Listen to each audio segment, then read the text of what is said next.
Hello everyone, स्वागत है आप सभी का स्टडी टू पीक में। मेरा नाम है प्राची और मैं आप सभी का स्टडी टू पीक में स्वागत करती हूँ।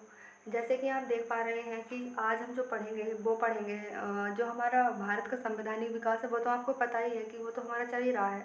उसके अंतर्गत जो आज टॉपिक पढ़ेंगे उस टॉपिक का नाम है शिमला सम्मेलन और 1946 का जो कैबिनेट मिशन आता है उससे रिलेटेड चीज़ों को देखने वाले हैं। तो आइए शुरू करते हैं। तो आपको जैसे पता ही है कि हम पढ़ रहे हैं भारत का संवैधानिक विकास और इसमें भी चल रहा है ब्रिटिश क्राउन के अंतर्गत। तो उसके बाद देखते हैं इसमें शिमला सम्मेलन के बारे में। तो शिमला सम्मेलन जो हुआ था 25 जून 1945 को होता है। शिमला सम्मेलन जो हुआ था 25 जून 1945 को होता है। फिर उसके बाद जो ये शिमला सम्मेलन था इसमें क्या क्या बात की गई थी उसके बारे में देखते हैं। तो ये शिमला सम्मेलन जो था इसके बारे में जो बात की गई थी, फर्स्ट पॉइंट इसका है शिमला में होने वाले सर्वदलीय सम्मेलन था। जो ये शिमला सम्मेलन था जो 1945 को हुआ था, शिमला में हुआ था ये। तो शिमला में होने वाला एक सर्वदलीय सम्मेलन था जिसमें कुल 22 प्रांतों के प्रतिनिधियों ने भाग लिया था। अब यहाँ से क्वेश्चन बन जाएगा कि शिमला सम्मेलन में कितने व्यक्तियों ने कितने प्रांतों के प्रतिनिधियों ने भाग लिया था। तो 22 प्रांतों के प्रतिनिधियों ने भाग लिया था, तो यहाँ से याद रखेंगे। फिर उसके बाद इसका जो नेतृत्व कर रहे थे, इस सम्मेलन का जो नेतृत्व किया था वो अब्दुल कलाम आज़ाद ने किया था। किसने किया था? अब्दुल कलाम आज़ाद ने किया था। ठीक है, इसका नेतृत्व किसने किया था? अब्दुल कलाम आज़ाद ने किया था। फिर उसके बाद देखते हैं अगला पॉइंट। इसमें मुस्लिम लीग ने इसमें एक शर्त रखी थी। ठीक है, मुस्लिम लीग जो थी जिस आपको पता ही है जिसकी स्थापना 1906 में होती है। ठीक है, तो वही मुस्लिम लीग की बात कर रहे हैं। तो मुस्लिम लीग ने एक शर्त रखी कि वायसराय की कार्यकारिणी परिषद में नियुक्त होने वाले मुसलमानों का चयन वे स्वयं करेंगे। मतलब कि मुस्लिम लीग ने ये कहा था अपनी शर्त में कि जो हमारा जो वायसराय की कार्यकारिणी परिषद है ना, उसमें जो मुसलमानों को चयन होगा वो हम स्वयं करेंगे, स्वयं चयन करके खुद भेजेंगे वहाँ पर। ठीक है, हम किसी और से चयन नहीं करवाएंगे।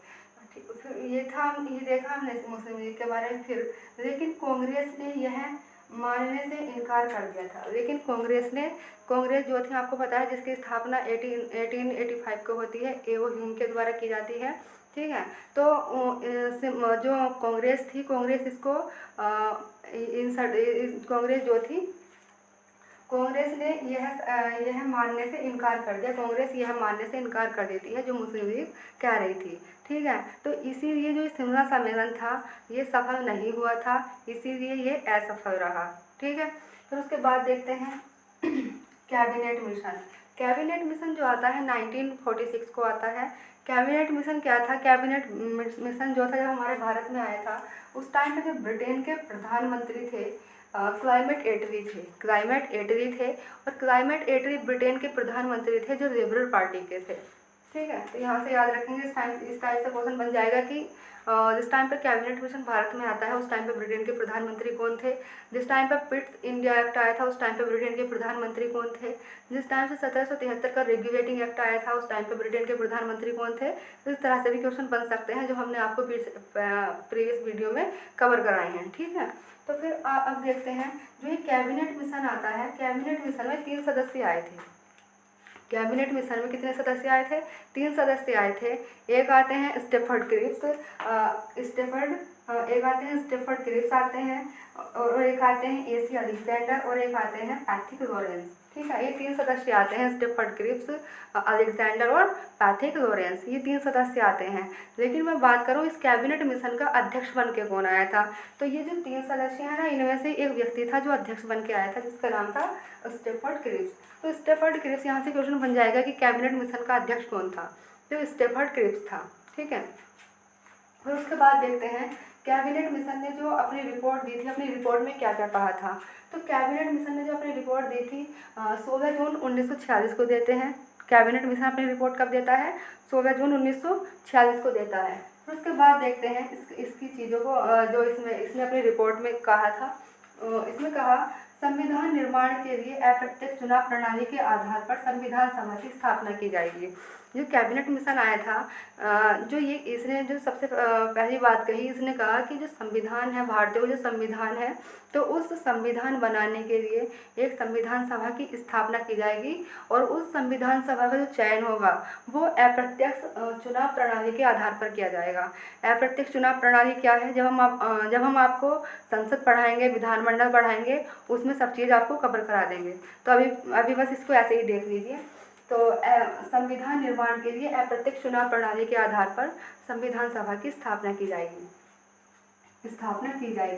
और जो ये संविधान सभा होगी ना, इसमें कुल सदस्य जो होंगे 389 होंगे। कितने? 389 जो इसमें टोटल सदस्य है 389 होंगे। और ये 389 सदस्य जो होंगे ये जनसंख्या के आधार पर चुने जाएंगे। 10 लाख जनसंख्या पर एक व्यक्ति को चुना जाएगा।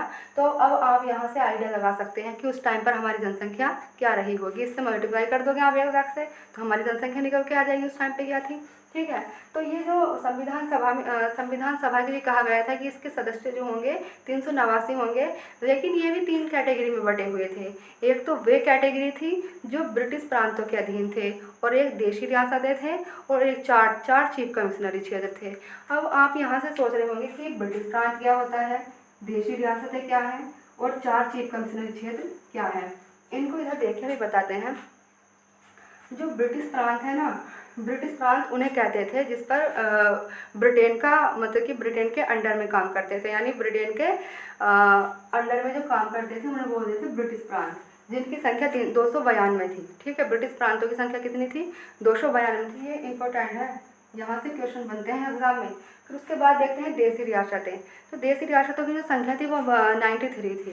तो देशी रियासतें किन्हें कहते हैं? जो उस टाइम के अपने मर्जी के राजा हुआ करते थे ना। जब हमने पिछले वीडियो में आपको बताया था कि जो संविधान सभा है, जो संविधान सभा निर्माण करेगी संविधान का, अगर कोई व्यक्ति चाहे ब्रिटिश प्रांतों में से या देशी रियासतों में से कोई व्यक्ति किसी व्यक्ति को वह संविधान पसंद नहीं आता, तो वह अपने संविधान का निर्माण खुद कर सकती है। ये हमने पिछले वीडियो में आपको बताया था। ठीक है, तो ये ब्रिटिश रियासतें जो थी ये वो थे जो अपनी मर्जी के मालिक हुआ करते थे, मतलब कि उस टाइम के जो राजा थे ना वो थे। फिर उसके बाद आते 4 चीफ कमिश्नरी क्षेत्र थे। अब 4 चीफ कमिश्नरी क्षेत्र को आप इस तरह से रिलेट कर सकते हैं, जैसे वर्तमान में हमारे यूटी हैं या यूनियन टेरिटरीज हैं, तो उस तरह से आप इसको रिलेट कर सकते हैं। तो ये 4 चीफ कमिश्नरी क्षेत्र थे। अब 4 चीफ कमिश्नरी क्षेत्र कौन कौन से थे ये भी बता दूँ। तो 4 चीफ कमिश्नरी जो क्षेत्र थे इधर बता देते हैं। तो पहला था हमारा, आप यहाँ से याद रख सकते हैं, ABCD तो सबको आती होगी, तो यहाँ से याद रख सकते हैं ABCD और D। ए से हमारा हो जाएगा अजमेर, कहाँ पर पड़ता है? राजस्थान। फिर वैसे हो जाएगा बलूचिस्तान,